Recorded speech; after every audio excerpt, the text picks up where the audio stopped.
Bonjour à tous. Nous sommes le jeudi 3 avril et je vais vous parler du scandale des 240 milliards d'euros qui vont être, encore une fois, balancés à la poubelle en France. Vous avez remarqué que le gouvernement passe de phase de quoi qu'il en coûte à des phases d'austérité. On a eu le quoi qu'il en coûte Covid pour 300 milliards d'euros de dette publique en plus. La phase quoi qu'il en coûte guerre en Ukraine qui nous a coûté, je l'avais calculé, 140 milliards d'euros. La phrase quoi qu'il en coûte défense européenne qui va nous coûter à l'avenir 160 milliards d'euros. Et on peut se demander, mais quel sens ça a de brûler, par exemple, 300 milliards d'euros dans la crise Covid, quand ensuite on demande des phases d'austérité, de se serrer la ceinture aux Français pour 10 milliards d'euros en déplaçant la retraite de 62 à 64 ans et d'énerver absolument toute la population française qui était vent debout. Eh bien, cela, poser la question, ça donne la réponse. Ça n'a strictement aucun sens en termes de politique. Donc, je vais vous parler maintenant du nouveau scandale qui n'a aucun sens, c'est-à-dire le scandale des 300 milliards d'euros, 240 milliards d'euros exactement, qui vont être balancés à la poubelle pour le quoi qu'il en coûte énergie renouvelable. Vous le savez peut-être, le gouvernement va sortir un décret prochainement sur le plan pluriannuel pour l'énergie. En fait, c'est une planification sur l'énergie qui est demandée par l'Union européenne et que fait la France. Or, qu'est-ce qu'on trouve dans ce document? C'est que la France s'engage à tripler le nombre d'éoliennes, donc les investissements en énergie éolienne, et quadrupler le nombre de panneaux solaires, qui sont pourtant déjà nombreux en France.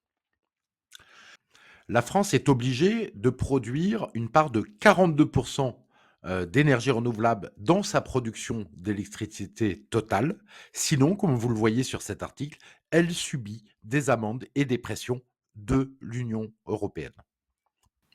Comme le montrent les chiffres de l'INSEE, la consommation d'électricité en France a baissé de 10% en une quinzaine d'années. Elle baisse structurellement selon donc les chiffres de l'INSEE. Toujours selon les chiffres de l'INSEE, la production d'électricité française reste à haut niveau. Elle pourrait mettre plus élevé si toutes les centrales nucléaires étaient bien entretenues et étaient en marche, en ordre de marche. Mais cette production d'électricité est de 540 TWh contre 450 pour la consommation.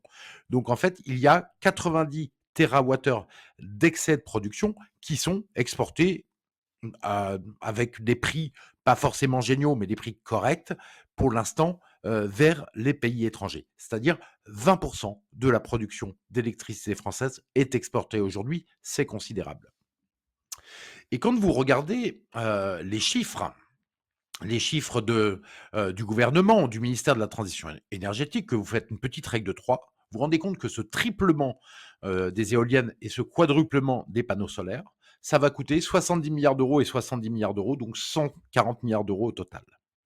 En plus de ça, comme les énergies renouvelables sont des énergies diffuses qui sont installées un peu partout sur le territoire, il faut absolument renforcer le réseau électrique. Il faut renforcer aussi le réseau électrique vers le reste de l'Europe. Et tout ça coûte cher. RTE explique que ça va coûter 100 milliards d'euros.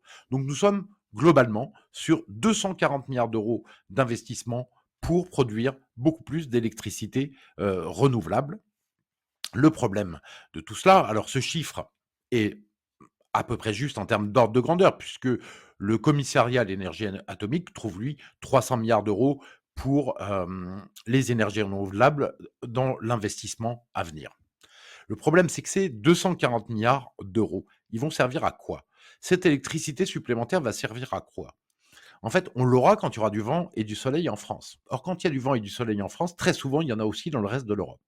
Donc cette électricité supplémentaire sera quasiment invendable, ou elle sera vendable à un prix quasiment nul. Donc ça n'a aucun sens. L'autre possibilité qui n'a pas plus de sens, c'est de laisser passer, c'est ce qui se passe en fait dans la réalité, laisser passer ces électricités éoliennes et solaires qui sont prioritaires pour baisser, voire fermer des centrales nucléaires. Et donc on use prématurément les centrales nucléaires en faisant des variations pour lesquelles elles n'étaient pas prévues. Voilà, donc tout ça n'a absolument aucun sens. C'est un gaspillage d'argent public total. Et pourquoi le gouvernement fait ça? Ils ne sont pas complètement fous. C'est parce que l'Union européenne met une pression gigantesque avec des amendes, comme on l'a montré tout à l'heure, des amendes de 500 millions à 1 milliard d'euros par an à la France si elle ne le fait pas. Et ça pourrait aller beaucoup plus loin si le gouvernement renâclait. En fait, il y a des discussions sur le sujet, mais ces discussions, personne n'en entend parler, personne n'en connaît les résultats, parce que les macronistes ne veulent surtout pas donner une mauvaise image de l'Union européenne. Imaginez-vous, si on disait la France va dépenser 240 milliards d'euros à cause du plan européen sur les énergies renouvelables, on est tenu par le droit européen parce que la Constitution nous impose de respecter le droit européen. Et imaginez que le ministre de l'énergie aille le dire sur le journal de 20 heures, on dépense 240 milliards d'euros et ça va nous rapporter zéro. Vous voyez que ça n'a. Il protège l'Union européenne, en fait, en ne dévoilant pas ça. C'est ce que font les macronistes et ce que font les journalistes très souvent. Évidemment qu'il y aurait une solution, potentiellement sans sortir de l'Union européenne. On peut se dire, bah voilà, il faudrait que un président sérieux, un gouvernement sérieux, irait au journal de 20 heures devant les Français, expliquerait ce que je vous dis là, 240 milliards d'euros en énergie renouvelable pour rien sur les 10 ans à venir, qui nous serviront à rien, alors que même on fait des réformes de retraite, c'est-à-dire 24 fois la réforme des retraites que les Français ont du mal à avoir passé, à passer, ça a du mal à passer pour les Français, eh bien vous comprenez bien qu'à ce moment-là, la victoire serait gagnée pour le gouvernement. La Commission européenne serait probablement obligée de la fermer. Le problème, c'est que vous devriez faire des bras de fer sur tout. Un bras de fer, en fait, avec l'Union européenne, donc sur les énergies renouvelables, un autre sur le marché européen de l'électricité pour qu'on en sorte, pour avoir une électricité pas chère comme en Espagne, un bras de fer sur le libre-échange à l'agriculture avec le Mercosur qui nous tue, mais aussi les autres accords de libre-échange, un bras de fer sur les flux d'immigration et pour récupérer notre frontière avec Schengen. Voilà, on devrait faire des bras de fer sur tout. Et vous comprenez bien que le gouvernement ne peut pas le faire, parce que si vous faites des bras de fer sur tout avec l'Union européenne et vous tuez sa raison d'être, eh bien, évidemment, l'Union européenne, c'est elle qui va essayer de vous tuer. Et comme la Banque centrale européenne, qui est voilà, dans le système européen, avec des européistes, irrigue chaque jour la France en argent, en euros qui sont nécessaires pour les banques empruntent tous les jours, eh bien, la Banque centrale européenne a la possibilité, en fait, d'empêcher la France d'avoir de la croissance économique et même de tuer complètement sa croissance économique en empêchant d'irriguer tout le secteur privé. Donc vous comprenez pourquoi ces bras de fer ne sont pas réalisés. On peut enfin dire que si le gouvernement n'est pas censuré pour ce décret sur l'électricité, sur le plan sur l'énergie, et s'il ne tombe pas pour la censure, il ne tombera évidemment jamais. On va attendre ce que font les oppositions, mais aujourd'hui, les oppositions ne censurent pas, on le sait, et c'est extrêmement malheureux. Malheureusement, il y a beaucoup d'autres problèmes qui sont dus à l'Union européenne, au pilotage de l'énergie par l'Union européenne et qui sont causés aux Français. On pense bien entendu aux voitures électriques qui coûtent 2 fois plus cher que les voitures thermiques, qui posent un énorme problème, avec les ZFE qui sont imposés par des directives européennes. On pense bien entendu à l'interdiction du chauffage au fioul. Vous ne pouvez plus installer des chaudières fioul. Bientôt en 2026, a priori c'est en 2026, plus de chaudières au gaz. Et les chaudières bois, les anciennes chaudières bois ne seront plus possibles parce qu'elles ne sont pas efficaces.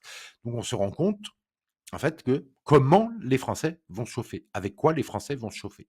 Mais on peut aussi se poser les questions, comment les Français vont se loger? Parce qu'en même temps que, le gouvernement Macron et les règles de l'Union européenne imposent des flux d'immigration gigantesques de 500 000 personnes par an en France, et il faut bien loger ces 500 000 personnes, il réduit en même temps l'offre de logement, d'où la crise du logement. Vous savez que les logements classés G ne peuvent plus aujourd'hui être loués. C'est 7% des logements qui ne peuvent plus être loués aujourd'hui. Les anciens bails courent encore. Et les logements classés F et G pourront plus être loués en 2028 et 2034. Donc avec ces DPE qui viennent de directives européennes, toujours la même chose, eh bien, on a 40% des logements qui vont être retirés du marché français s'ils ne sont pas rénovés. Or, les Français n'ont plus d'argent et la rénovation énergétique coûte extrêmement cher, entre 45 000 et 120 000 euros par logement. Donc on voit que ça pose un problème gigantesque. Et en plus, c'est encore de l'argent souvent balancé par la fenêtre. Pourquoi? Parce que en Allemagne, ils ont dépensé 310 milliards d'euros depuis 2010 pour la rénovation des logements. 310 milliards d'euros, c'est gigantesque. Premièrement, on se rend compte que les DPE surestiment le classement, les notes surestiment assez dramatiquement la consommation en énergie. Ils sont mal faits.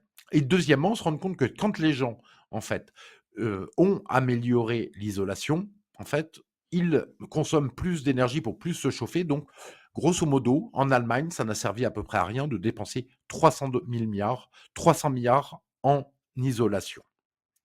Voilà, donc on voit que le pilotage de, l'énergie par l'Union européenne, mais de l'économie en général, est une véritable catastrophe. C'est normal, c'est fait par des bureaucrates à Bruxelles qui sont complètement, qui sont très loin, distants, complètement déconnectés, complètement hors sol, et ça n'a absolument aucun sens. C'est en train de ruiner les Français, c'est en train de ruiner la France comme l'Allemagne, et il n'y a pas d'autre choix que sortir de l'Union européenne pour s'en sortir.